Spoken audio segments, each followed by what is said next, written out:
আজিৰ মিনি ব্লগটো ৰাতিপুৱাৰ পৰা আৰম্ভ কৰিছোঁ। এয়া দেখিছেনে, ৰাতিপুৱাই এটা পাৰ্চেল আহিলে আৰু সেই পাৰ্চেলটোলৈ বহুত দিনৰ পৰা ৱেইট কৰি আছিলোঁ।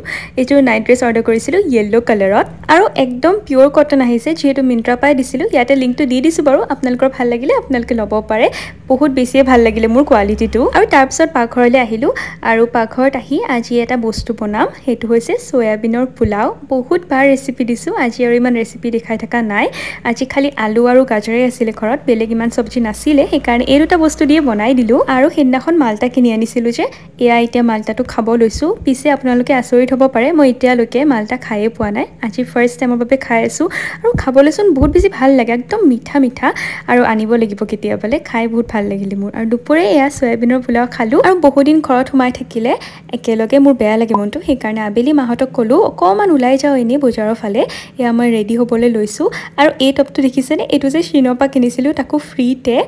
ভাল কোৱালিটিৰে আহিছে বাৰু, পিন্ধিব পৰা। আৰু বজাৰৰ পৰা আহোঁতে জেলেপি লৈ আহিলোঁ। কেতিয়াবা মিঠা খাবলৈ মন যায় যে, সেইকাৰণে আজিলৈ ইমানেই।